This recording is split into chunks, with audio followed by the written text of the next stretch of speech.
নমস্কার বন্ধুরা, ভক্তিমূলক কথা চ্যানেলে জানাই আপনাদের সকলকে স্বাগত।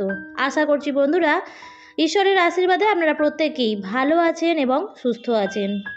বন্ধুরা, আজকে আমি দুটো গুরুত্বপূর্ণ বিষয় আপনাদের সাথে শেয়ার করব।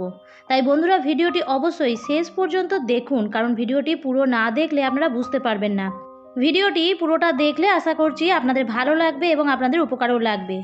প্রথমেই বলবো বন্ধুরা, বৃহস্পতিবার কিছু সহজ সরল ঘরোয়া উপায় করে আপনারা আপনাদের ভাগ্যে বৃহস্পতি গ্রহকে আরও শক্তিশালী করতে পারেন। দেখুন বন্ধুরা, বৃহস্পতিকে যেমন সবচেয়ে বড় গ্রহ হিসেবে বিবেচনা করা হয়, তেমনই একে দেবতাদের গুরুও বলা হয়। বৃহস্পতিবার ভগবান বিষ্ণুর পূজা করা হয়। প্রত্যেক গৃহস্থ বাড়িতেই মা লক্ষ্মীর পুজো করা হয়ে থাকে। তাই বন্ধুরা, পুজো করার সাথে সাথে আপনারা অবশ্যই এই উপায়টি যদি একবার করতে পারেন তাহলে আপনারা দারুণ ফলাফল পাবেন এবং ঘর পরিবার সুখী সম্পন্ন জীবনযাপন করবেন। উপায়টি খুবই ছোট। আপনারা কি করবেন? আপনারা বৃহস্পতিবার দিন একটি ছোট সাইজের কাঁচের বাটি নিয়ে নেবেন। কাঁচের বাটি যার এদিক ওদিক দেখা যায় এরকম ট্রান্সপারেন্ট কাঁচের বাটি নিয়ে নেবেন।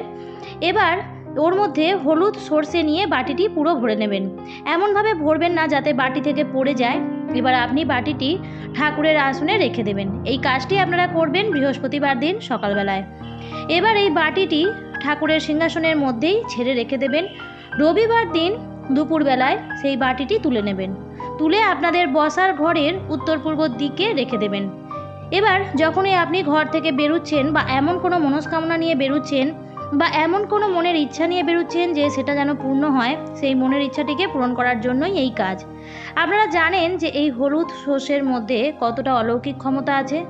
এই হলুদ সর্ষে যেমন রান্নার কাজে লাগে, তেমনই সমস্ত পুজোতেও কাজে লাগে। এবার হচ্ছে আপনি যখনই কোনো কাজে বেরোচ্ছেন বা আপনার কোনো মনের ইচ্ছা নিয়ে বেরোচ্ছেন, তখনই এই বাটিটিকে দেখে বেরোবেন। এবার ধরুন আপনার একটাই ঘর, কোনো রকম বসার ঘর নেই, তাহলে আপনারা সেই ঘরেরই উত্তর পূর্ব দিকে রেখে দেবেন। রবিবার দিন আপনারা অবশ্যই ঠাকুর ঘর থেকে তুলে নেবেন এবং এই কাজটি করবেন রবিবার দিন দুপুরবেলায়। এটা রবিবার তোলার কথা কেন বলা হয়? কারণ বৃহস্পতি আর রবি দুটো গ্রহই এমনই শক্তিশালী হয় যেটা আমাদের মান সম্মান রক্ষা, আমাদের আর্থিক দিক থেকে, আমাদের সব দিক থেকে উজ্জ্বল করে থাকে।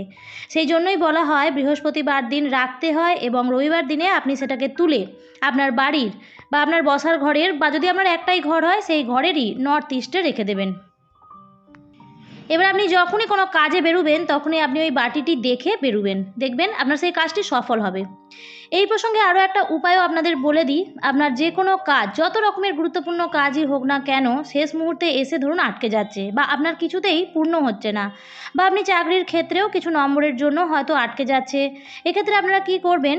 আপনাদের হাতের এক মুঠো হলুদ সর্ষে নিয়ে নেবেন এবং তারপর এটা হলুদ কাপড়ে সেটিকে মুড়ে ভালোভাবে হলুদ সুতো দিয়ে ওটাকে বেঁধে নেবেন। এরপর বাঁধার পর আপনার যে ঘরের মুখ্য দরজা বা সদর দরজা, তার পেছনের দিক করে ঝুলিয়ে দেবেন। এইভাবে আপনাকে 3 দিন ঝুলন্ত অবস্থায় রাখতে হবে। রবিবার দিন সেটি খুলে নেবেন। শুধু কি করবেন? প্রত্যেক দিন একবার করে স্নান করার পর সেটিকে ছুঁয়ে নিজের মনস্কামনা যা আছে জানাবেন। তবে মনস্কামনা যেটা বলবেন, আপনার যে কাজগুলো আটকাচ্ছে তার মধ্যে একটাই বলবেন। একটা মনস্কামনাই আপনি পরপর 3 দিন সেটিকে ছুঁয়ে জানাবেন।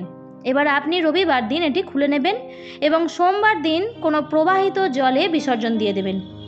তবে রবিবার দিন যখন খুলবেন সেই একই সময়ে দুপুরবেলার দিকেই খুলবেন। এর ফলে দেখবেন আপনার যে মনস্কামনা আছে বা আপনি মনে মনে যেটা চেয়েছিলেন সেটা আপনার পূর্ণ হবেই। দেখুন বন্ধুরা, বিশ্বাসটা সবথেকে বড় জিনিস। মন প্রাণ খুলে যদি বিশ্বাস রেখে এই কাজটি করতে পারেন তাহলে দেখবেন এই উপায়টি করে আপনার কাজ হবেই। আর যাদের জন্মছকে যদি কোনো গ্রহের কুদৃষ্টি থাকে যার জন্য ফলাফল নিষ্ফল হয়ে যাচ্ছে, তাদেরও কাজ তো নিশ্চিত রূপেই হবে। এবার আরেকটি গুরুত্বপূর্ণ বিষয় যেটা আমাদের প্রত্যেকেরই জানা উচিত, কারণ আমরা প্রত্যেকেই মন্দিরে পুজো দিতে যখন যাই তখন সেই মন্দির থেকে বা অনেক সময় আমরা ঘুরতেও যখন যাই, আমরা কোনো মন্দিরে পুজো দিই, তো তখন আমরা সেই পুজোর প্রসাদের সাথে ফুল, তুলসী পাতা বা বেলপাতা এরকম অনেক সময় ঠাকুরের প্রসাদের সাথেও থাকে, বা আমরা অনেক সময় ঠাকুরের পায়ের কাছ থেকে চেয়েও নিয়ে আসি।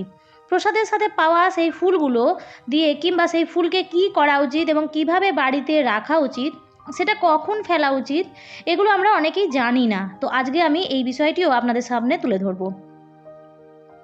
এটা আমাদের অনেকের সাথেই হয় বা অনেকে আমরা জানিও না যে কী করতে হবে বা কী করা হয়। যখন আমরা কোনো মন্দিরে যাই পুজো দিতে, তখন প্রসাদের সাথে সাথে আশীর্বাদী ফুলও পাই। দেখবেন অনেক সময় ঠাকুরমশাইরা প্রসাদের সাথে সাথে আশীর্বাদী ফুলও দিয়ে দেয়। কিংবা আমরা কোনো মিষ্টির বাক্স যখন আমরা ঠাকুরের জন্য দিই, তো ওর মধ্যে ফুল থাকে। কিংবা অনেক সময় আমরা ঠাকুরের কাছ থেকেও ফুল চেয়েও আনি বা ফুলের মালাও চেয়ে আনি। বাড়িতে আমরা নিয়ে আসি, আবার নিয়ে এসে আমরা মাথায় ঠেকাই, সবার মাথায় ঠেকাই। তারপর কি করব সেটা আমরা ভেবে পাই না। অনেকেই হয়তো সেটা জলে দিয়ে দেয়। আসলে এই ফুলটা নিয়ে কি করা উচিত, আর সেটাই আপনাদের এবার জানাবো। কারণ আমরা অনেকেই জানি না যে ঠাকুরের প্রসাদের সাথে পাওয়া ফুল বা মন্দিরে ঠাকুরমশাইয়ের কাছ থেকে চেয়ে আনা ঠাকুরের চরণের ফুল কিভাবে ব্যবহার করতে হয়, আর কোথায় রাখবো, বা শুকিয়ে গেলে কি করা উচিত, ওটাকে ফেলা উচিত কি না। তো চলুন বন্ধুরা, বিস্তারিত আলোচনা করা যাক। এই যে আশীর্বাদী ফুল আমরা পাই, সবার প্রথমে যখন আনবেন, ধরুন কোনো দূরের কোনো জায়গায় ঘুরতে গেছেন, সেখানের কোনো মন্দিরের থেকে ফুল এনেছেন, সেটা যদি সেই প্রসাদের বাক্সের মধ্যে রেখে আনতে পারা যায় তাহলে তো খুবই ভালো। যদি না রেখে আনতে পারা যায়, অনেক সময় প্রসাদের বাক্সে আনলে নষ্ট হয়ে যেতে পারে, প্রসাদ নষ্ট হয়ে যেতে পারে, কিংবা ফুলটা হয়তো পচে যেতে পারে, নষ্ট হয়ে যেতে পারে, খারাপ হয়ে যেতে পারে। সব সময় যখনই কোনো মন্দিরে যাবেন, হয়তো দূরে কোনো মন্দিরে যাবেন, বাড়িতে ঠাকুরের ফুল আনতে চান, তখন একটা পরিষ্কার কাপড় কিংবা একটা রুমাল পারলে কিনে নেবেন। একটা নতুন রুমাল পারলে কিনে নেবেন, কিংবা একটা কাঁচা পরিষ্কার ব্যবহার না করা কোনো নতুন কাপড়ও থাকলে নেবেন। কিন্তু আঁচলে নেবেন না। আঁচলে নিলে অনেক সময় ভুলবশত বাথরুম ব্যবহার করলে সেটা কিন্তু ঠিক হবে না। তাই জন্য আঁচলে বাঁধাটাই ভালো। তাই কোনো পরিষ্কার নতুন রুমালে সেই ফুলটিকে নিয়ে নেবেন। যদি কোনো দেবীর মন্দির থেকে আনা হয় তাহলে অবশ্যই লাল কিংবা হলুদ কাপড়ে বেঁধে আনবেন, আর যদি কোনো দেব বা দেবতার মন্দির থেকে নিয়ে আসা হয় তাহলে হলুদ বা সাদা কাপড়ের মধ্যে সেটাকে বেঁধে বাড়িতে নিয়ে আসবেন। এইবার আপনারা বাড়িতে আনার পর কি করবেন, কাপড়ে বেঁধে রাখলে কি হয়, সেটা খুব সুন্দরভাবে শুকিয়ে যায়। এরপর আপনারা বাড়িতে নিয়ে এসে যেখানে আপনারা যত্ন করে টাকা পয়সা রাখেন, সেই কাপড়ে বাঁধা ফুলের পুঁটলিটাও সেখানেই রেখে দেবেন। যতদিন ইচ্ছা আপনারা সেখানেই রেখে দিতে পারেন।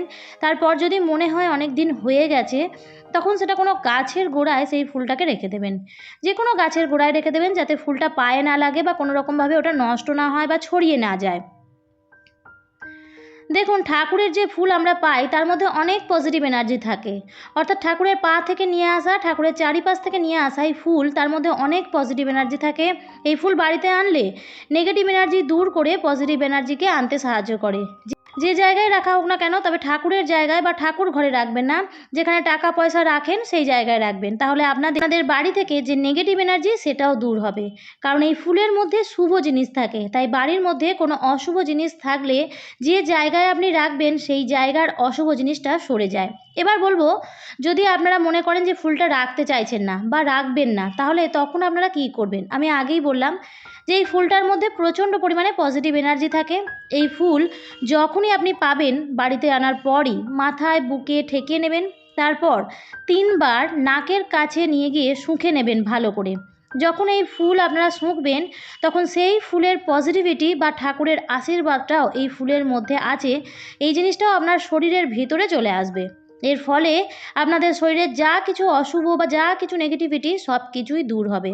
তাহলে আপনারা কি করবেন, যখনই ঠাকুরের পায়ের ফুল আনবেন, সবথেকে গুরুত্বপূর্ণ জিনিস হলো সেই ফুলটির গন্ধ ভালো করে শুঁকে নেবেন। শুঁকে নিয়ে মাথায় বুকে ঠেকিয়ে তারপর আপনারা যদি ইচ্ছা হয় ওইভাবে কাপড়ে মুড়ে ওইভাবে আলমারিতে রাখতে পারেন, অথবা আপনার বাড়ির যে কোনো গাছের গোড়ায় মাটির মধ্যে আপনি দিয়ে দিতে পারেন। এর ফলে ঠাকুরের আশীর্বাদও আপনার সাথেই থেকে যাবে। ঠাকুরের ফুল ঠাকুরের আশীর্বাদ স্বরূপ, তাই ঠাকুরের ফুলকে এইভাবেই রাখা উচিত। কারণ এই ঠাকুরের ফুলের মধ্যে তো খারাপ কিছু নেই, এর মধ্যে প্রচুর পরিমাণে শুভ জিনিস আর পজিটিভ এনার্জি রয়েছে। তাই ঠাকুরের ফুল আনার পর কখনোই ফেলে দেবেন না সেটাকে। আজকের পর্বটি আমার এই পর্যন্তই। আশা করছি ভিডিওটি দেখে আপনাদের কিছুটা হলেও উপকারে লেগেছে। তাই ভিডিওটি দেখে যদি ভালো লাগে তাহলে অবশ্যই ভিডিওটিতে একটি লাইক করবেন, আর অবশ্যই শেয়ার করবেন আপনাদের নিকট আত্মীয় স্বজন বন্ধুবান্ধবদের সাথে। আর অবশ্যই চ্যানেলটিকে সাবস্ক্রাইব করে আমার পাশে থাকবেন। ভালো থাকবেন, সুস্থ থাকবেন। ধন্যবাদ।